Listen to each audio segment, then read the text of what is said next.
cómo el Señor nos redime del pecado, cómo el Señor finalmente hará que nosotros podamos tener una nueva vida en Cristo Jesús, y esa vida pueda perdurar por los siglos de los siglos, si vivimos el proceso de redención completamente. Estaremos seguros de que eso será una realidad en nuestra vida. Y por eso venimos estudiando acerca de esta maqueta, acerca de la manera en que Dios ilustra cómo Él resuelve el problema del pecado en tu vida y en mi vida y en la vida de cualquier pecador en este planeta Tierra. Cómo Él salió del lugar santísimo en el santuario celestial, porque recuerden que esta maqueta es un reflejo, es simplemente un prototipo, es en miniatura lo que está en el santuario celestial. Del verdadero tabernáculo fue tomado una réplica, y Moisés la edificó y la hizo como Dios la había ordenado, pero que representaba el verdadero santuario celestial, de donde un día Cristo se dispuso a venir a buscar y a salvar a todos los que estábamos perdidos, entre ellos usted y yo. Amén. Y por eso sale del santuario celestial al campamento, al mundo, a buscar a los perdidos. Él se relacionó con los pecadores. Él fue al más miserable y al que estaba en la peor condición de este mundo. Sanó leprosos, llamó al arrepentimiento a prostitutas, sanó cojos y ciegos, personas que estaban desechadas y degradadas por la sociedad. A estos vino a buscar y a salvar, para atraerlos a través de su amor, de su misericordia, al sacrificio que Él iba a ofrecer allí en el altar. Por eso todo pecador que escuchaba a Jesús era atraído al sacrificio que Él iba a hacer al entregarse en la cruz del Calvario para pagar la deuda del pecado de toda la humanidad. Y por eso la palabra del Señor dice que cuando Él fuere levantado, a todos atraería ¿a qué? A sí mismo. Porque en la cruz del Calvario, que es símbolo, ese altar del sacrificio que se encontraba en el atrio del santuario, ese altar simboliza el monte Calvario, donde Cristo fue levantado para pagar totalmente y saldar la deuda del pecado de todos los seres humanos de este planeta Tierra. Por eso el pecador arrepentido, que era atraído por el amor del Señor y era llamado e invitado por el Espíritu Santo, entraba por la puerta central. Jesús es la puerta, Jesús es el camino, Jesús es la única vía de acceso a la presencia del Padre Celestial. Y lo primero que se encontraba ese pecador era el altar del sacrificio. Porque, mis amados, para poder obtener el perdón, para poder obtener ese maravilloso regalo del cielo, el perdón de nuestros pecados, tenemos que ir al altar del sacrificio. Hay que sacrificar lo que tengamos que sacrificar delante del Señor para obtener la sangre del Cordero que nos redime, que nos limpia y que nos perdona de todo pecado. Pregunto, cualquier cosa que tengamos que sacrificar en el altar del sacrificio para obtener el perdón de nuestros pecados y con ello la vida eterna, ¿vale la pena? ¿Será que vale la pena sacrificar lo que tengamos que sacrificar? Pues el pecador arrepentido debía confesar su pecado en la víctima y estar dispuesto a abandonar el pecado en su vida. De lo contrario, el perdón no era efectivo en la vida del pecador. Y saben, mis amados, muchos de nosotros vamos todos los días al altar de la oración, vamos a la presencia del Cordero y vamos, entre comillas, humillados y arrepentidos, pero no queremos abandonar el pecado. Solo queremos el perdón, pero queremos seguir en el pecado. No sirve de nada. Porque el Señor no solamente quiere perdonar tu pecado. Al altar del sacrificio, Cristo perdona al pecador, pero es en el lavacro, es en la fuente donde Cristo limpia de toda impureza. Es donde Cristo nos lava del pecado. ¿Recuerdan Primera de Juan 1:9? ¿Qué dice Primera de Juan 1:9? Si confesamos nuestros pecados, Él es fiel y justo para perdonar. Pero ahí no termina el texto. No solamente es necesario el perdón, es importantísimo, pero no es lo último. Lo último del texto termina diciendo, para perdonar mis pecados y ¿qué? ¿Cómo termina? Abran sus Biblias, si no me lo saben. ¿Qué dice al final? Acompáñenme. Y limpiarlos de toda ¿qué? De toda maldad. Así que el Señor no solamente quiere perdonar tu pecado, sino quiere acabar con el problema del pecado en tu vida, limpiándote de toda maldad. Por eso, cuando la persona le entrega su vida a Cristo a través de las aguas del bautismo, renace a una nueva vida en Cristo Jesús. Por eso el Señor dijo que era necesario, en el libro de San Juan capítulo 3, vayamos allí, San Juan capítulo 3, el Señor dijo lo siguiente, y aquí nos conectamos con el lugar santo. ¿Por qué? Porque el lavacro es el anterior mueble para poder entrar a participar de la experiencia del lugar santo. Y ayer les decía que hoy íbamos a hablar acerca del lugar santo. Y es la experiencia del lugar santo la que se requiere para que nosotros, cuando seamos llamados a juicio, estemos en santidad y podamos pasar el juicio por la gracia y la misericordia de Dios, que ese veredicto final sobre tu vida y sobre mi vida sea vida eterna, porque no hay pecado, no hay condenación. Seremos limpios en el lugar santo, en la experiencia de la santificación, y entonces cuando pasemos al lugar santísimo, hermanos, podremos sostenernos firmes en pie hasta el final, hasta la venida del Señor, si Él lo permite, y poder decir, este es nuestro Dios, le hemos esperado y Él nos ¿qué? Y Él nos salvará. Pero primero el pecador debe reconocer su pecado, debe ir y aceptar la invitación de Jesús, entrar, estar dispuesto a entrar por la puerta estrecha. Debe estar dispuesto a sacrificar sus pecados, a confesar sus pecados, a abandonar el pecado. Y debe de estar dispuesto a ser lavado de todo pecado y de maldad en las aguas del bautismo, en el lavacro, para luego, al tener su vida pura, al tener su vida limpia, permanecer en el lugar santísimo cada día renovándose. Porque ahí es donde viene el diablo. Cuando usted le entrega su vida al Señor, el diablo no lo deja quieto. Le va a colocar miles de cosas para que usted se devuelva otra vez y salga de la presencia de Dios, para que usted retroceda y se vuelva otra vez al mundo y abandone su experiencia con Dios, que cada día debe de ir de gloria en gloria hasta que reflejemos perfectamente el carácter de Cristo Jesús. Tristemente, el mundo cristiano se halla en el atrio. Por eso ellos no enseñan ni predican la verdad del santuario celestial. Por eso no hay un evangelio de santidad. Solo se la pasan pecando y orando, pecando y orando. Y la vida nunca es transformada, porque desconocen la experiencia del lugar santo y del lugar santísimo. Y por eso se enseña un evangelio barato, un evangelio a medias. Un evangelio que no exige desprendernos del pecado, que no exige vivir una vida en santidad.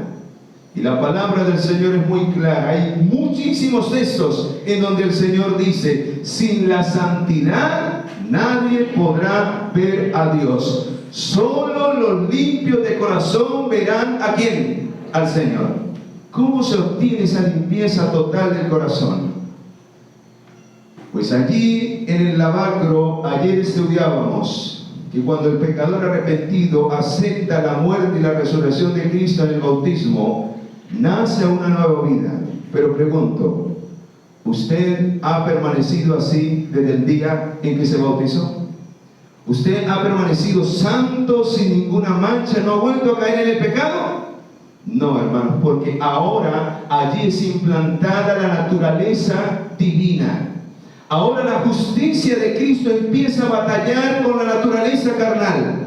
Una nueva naturaleza ha sido implantada cuando aceptamos a Cristo. Recuerden, el Espíritu Santo es impartido para luchar, guerrear contra la naturaleza carnal con la que hemos nacido. Empieza una batalla para que nuestro yo, para que nuestra naturaleza carnal sea crucificada cada día. Y esa fue la experiencia que mostraba el apóstol Pablo. ¿Recuerdan lo que dice Gálatas 2:20? Con Cristo estoy juntamente crucificado. Ya no vivo yo, mas ahora ¿quién vive? Cuando él dijo esas palabras, cuando realmente se entregó a Cristo. Hay muchos que solo se bañan en el lavacro. Hay muchos que por emoción simplemente se van y se dan un baño, pero no están realmente convertidos de corazón. No están dispuestos a abandonar su vida vieja. Y por eso siguen la misma vida que traían. No abandonan el pecado. No están dispuestos a ser transformados por el poder del Espíritu Santo, que es impartido en el momento en que el pecador le entrega su vida y su corazón al Señor para, a través del símbolo del bautismo, aceptar su muerte y su resurrección. Y por eso vemos, mis amados, que es necesario que cada día, como lo dijo el apóstol Pablo, lleguemos a ser crucificados. El yo es crucificado cada día con Cristo Jesús. Y termina diciendo el apóstol Pablo allí en Gálatas 2:20: con Cristo estoy juntamente crucificado y ya no vivo yo. Ahora vive Cristo en mí. Y lo que antes hacía en la carne, ya no lo hago. Ahora lo hago por fe. Ahora vivo por la fe en el Hijo de ¿quién? Y saben, mis amados, y aquí es donde nos vamos a entrar al lugar santísimo, cómo el apóstol Pablo y cómo todo pecador puede adquirir esa fe verdadera que nos sostenga firme para desarraigar de su vida, de su corazón, el yo que nos lleva hacia el pecado. Cómo ese pecador le puede finalmente entregar su voluntad, crucificar sus deseos, abatir su naturaleza pecaminosa y darle lugar a la voluntad de Dios en su vida. ¿Cómo se logra eso? Y ahí es donde nosotros fallamos, y por eso cada día, en vez de ir de gloria en gloria, vamos a ir para atrás como el cangrejo. Cada día el pecado, las costumbres del mundo, los deseos del mundo van ganando terreno en tu corazón y en mi corazón. Y en vez de parecernos más al Señor en humildad, en paciencia, en amor, en benignidad, cada día nuestro rostro muestra no la imagen de Dios, sino otra imagen que no quiero mencionar. Quiero compartir lo que dice San Juan capítulo 3, versículo 5. ¿Qué dijo el Señor? Y por eso el lavacro es el punto principal. Por eso el bautismo es la cadena que une al pecador, a Cristo, y que permite que el Espíritu Santo empiece una obra extraordinaria de transformación, de metamorfosis. Por eso hay miles de personas que solo llegan ante el altar. Solo les gusta que les hablen de Jesús, de que Él murió por ellos, pero nada más. Solo les gusta que les hablen del perdón y nada más. Pero cuando la persona realmente reconoce a Jesús como su Salvador y se entrega a Él para empezar una nueva vida, automáticamente pasa a la experiencia de la santificación, de la transformación, cuando se hace realmente de corazón. Y por eso vean lo que dijo el Señor en San Juan a Nicodemo, quien vino a visitarle, y vea lo que le dijo y le respondió: de cierto te digo, que el que no nace ¿de qué? ¿Es necesario nacer del agua? ¿Es necesario el bautismo? ¿Sí o no? Sí, porque de una manera simbólica yo acepto públicamente, para testimonio ante el mundo, ante el universo, que Cristo ahora reina en mi vida, que Él es el dueño, que Él me compró con su sangre allí en el altar de sacrificio. Pero no solamente es necesario testificar públicamente ante el mundo y ante el universo que le pertenecemos a Cristo. También dice el pasaje que ahí no termina todo. No es solamente ir y bautizarse ya y que las cosas sigan igual. No, dice, de cierto os digo que el que no nace del agua y de qué. Y ahí es donde no queremos dejarnos. Muchos desean y ceden al nacimiento del agua, pero no le quieren permitir al Espíritu Santo que transforme su vida. Por eso vemos personas que ya han sido bautizados 10, 12, 15 años y siguen teniendo los mismos caracteres, los mismos temperamentos, las mismas cosas en su vida. Año tras año el Espíritu Santo ha querido transformarlos, ha querido renovarlos, hacerlos renacer, que reflejen a Cristo en sus vidas y siguen siendo los mismos de siempre. Rechazan la obra poderosa del Espíritu Santo y permanecen en una vida de pecado. De nada servirá, porque dice que el que no nace del agua y del Espíritu no podrá entrar ¿en dónde? En el reino de los cielos.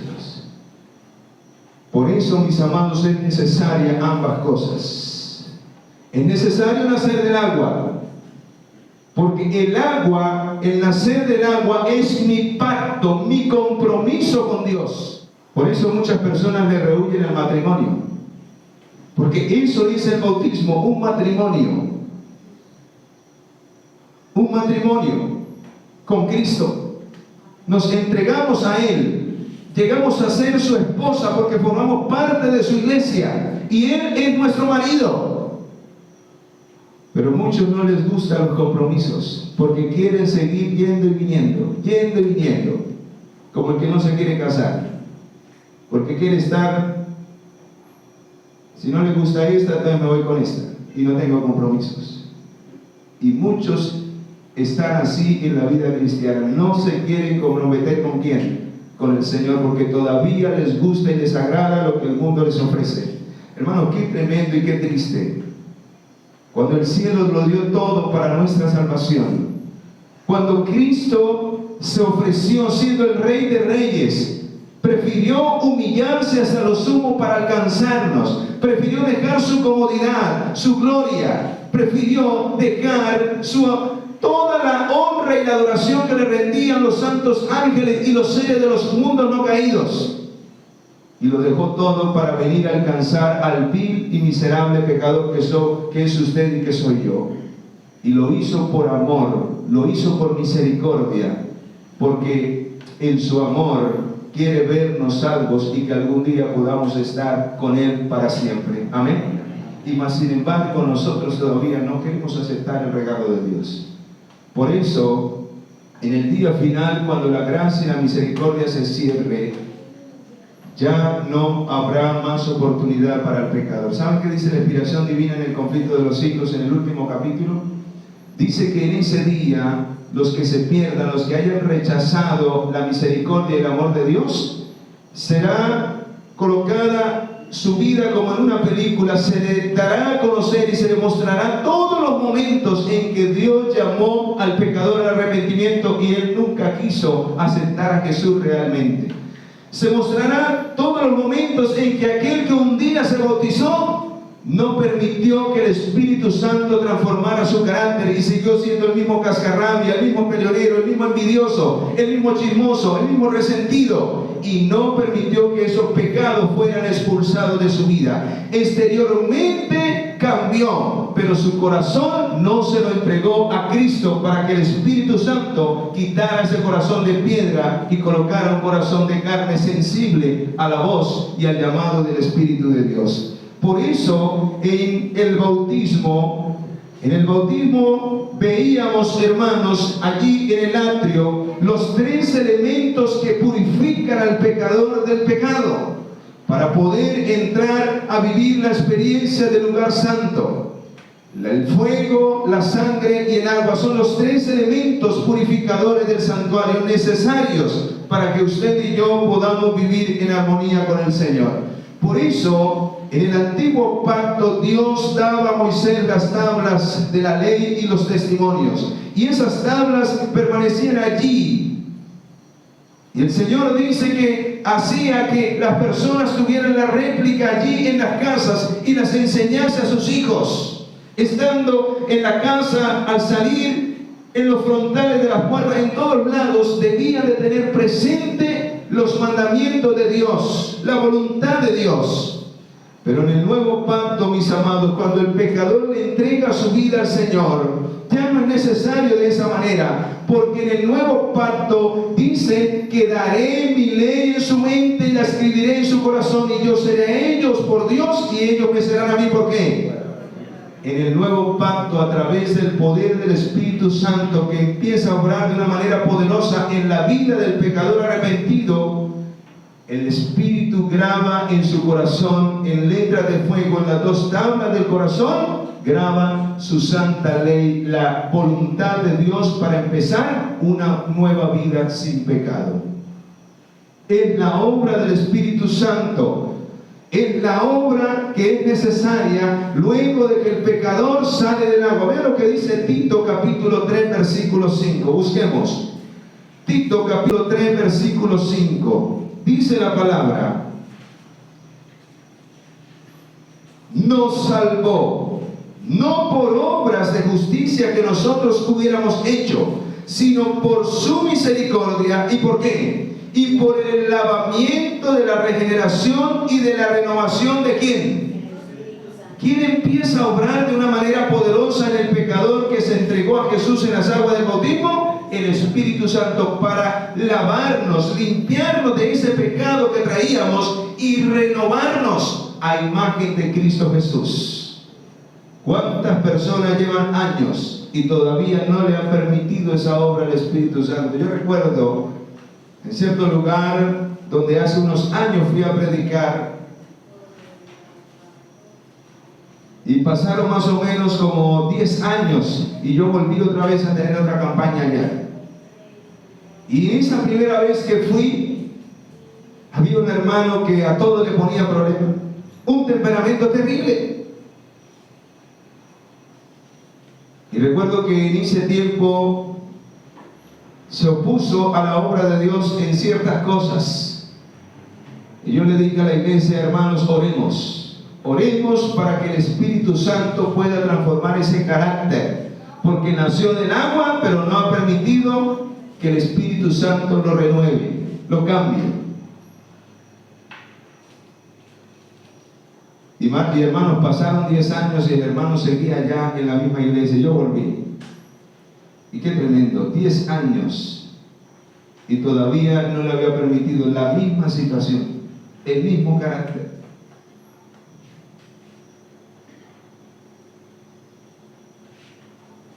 Tremendo.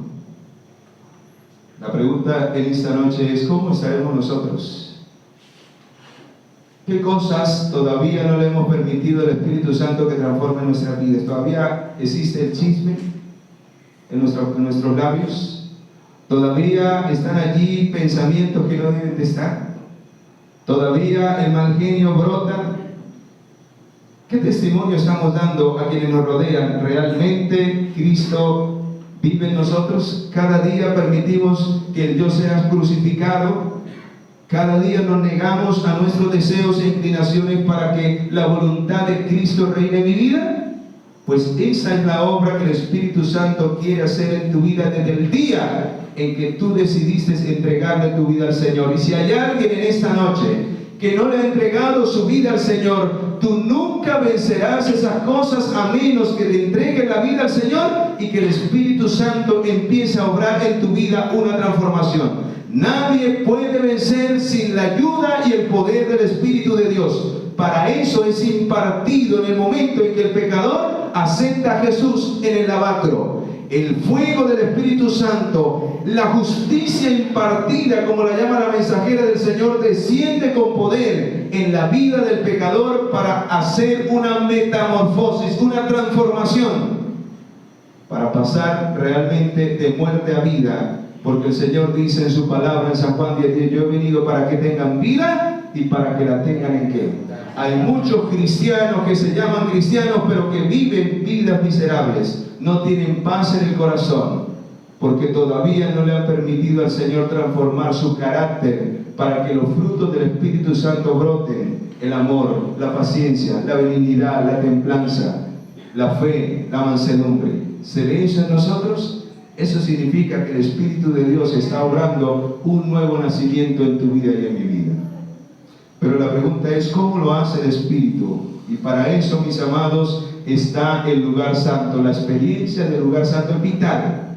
Si usted y yo no vivimos la experiencia del lugar santo, nunca llegaremos a la santidad. Y si no llegamos a la santidad, de nada servirá que Jesús haya muerto. ¿Saben por qué? Porque vamos a permanecer en el pecado. Y el pecado finalmente nos condenará. Y de nada servirá el sacrificio de Jesús. Jesús vino no solamente para perdonarte, no se te olvide, también vino para limpiarte de toda maldad. Por eso Él vivió una vida perfecta, para enseñarte a ti y a mí que también debemos vivir una vida perfecta delante de su presencia. ¿Es posible o no es posible? Sí. Si nos tomamos y nos humillamos y nos entregamos a la voluntad de Dios por amor. Por eso, en el santuario, en el atrio y en el lugar santo, podemos ver lo que es la justicia imputada en el lugar, en el atrio. En el atrio somos justificados, nada más. Allí se alcanza el perdón. Allí se alcanza la reconciliación. Eso es de lo que habla la pluma inspirada, que es la justicia imputada por la cual somos justificados. Ya no tenemos una deuda con el pecado. ¿Pero dejamos de ser pecadores? No, hermanos. Por eso necesitamos la justicia impartida.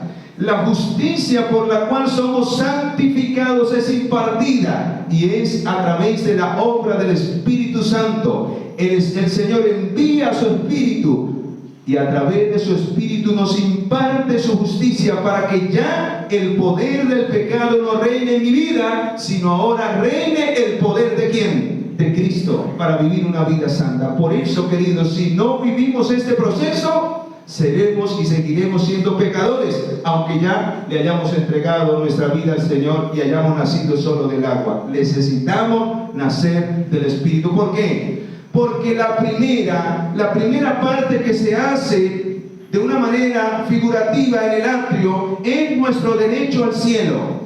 Pero la segunda parte que se hace en el lugar santo, la experiencia del lugar santo, es nuestra idoneidad para estar en el cielo. Y ambas son necesarias.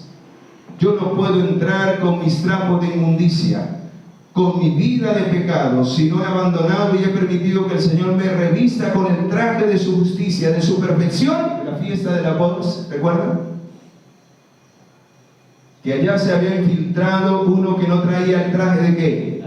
De bodas. ¿Y qué significaba ese traje de bodas? Significaba la santidad del carácter que debe tener todo aquel que ha sido invitado a la boda del Cordero. Allá no se va a infiltrar cualquiera.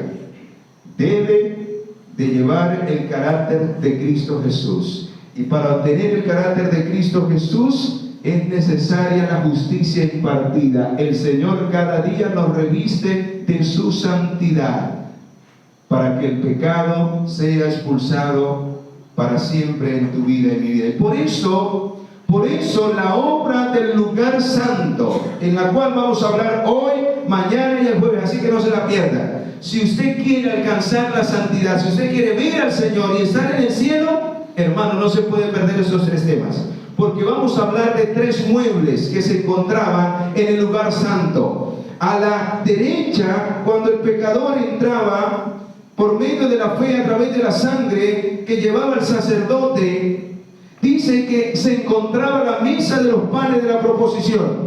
Enfrente se encontraba el altar del incienso y a la izquierda se encontraba el candelabro o el candelero. ¿Qué significaban estos tres muebles en el proceso de santificación del pueblo de Dios? Pero había algo especial cuando el sumo sacerdote entraba allí al lugar santo para ministrar en el lugar santo. Alrededor habían cortinas y en esas cortinas habían, ¿qué habían? Muy bien. Esos ángeles que estaban bordados en las cortinas de las paredes y del techo del tabernáculo, los ángeles son el símbolo del ministerio que los ángeles hacen en favor de los que han de ser salvos. Quiero que vayamos al libro de Hebreos. Hebreos capítulo 1. Vea lo que dice allí en Hebreos capítulo 1 acerca del ministerio de los ángeles. ¿Por qué habían ángeles bordados allí en el lugar santo? Porque los ángeles son los enviados, son los colaboradores, son el ejército del Espíritu Santo para obrar en el corazón, en la vida, en la mente de aquellos que han de ser salvos en la redención en Cristo Jesús. Son los que ayudan a atraer al pecador con el poder del Espíritu de Dios para que puedan vivir la experiencia del santuario, puedan arrepentirse, entregarse al sacrificio de Jesús, dejar su vida pasada, nacer de nuevo y vivir una experiencia cada día de transformación a los pies de Cristo Jesús. Dice el versículo 14 de Hebreos 1. ¿No son todos espíritus ministradores? ¿Cómo lo llaman los ángeles? Espíritus ministradores, enviados para servicio a favor de los que serán, ¿qué? Herederos de salvación.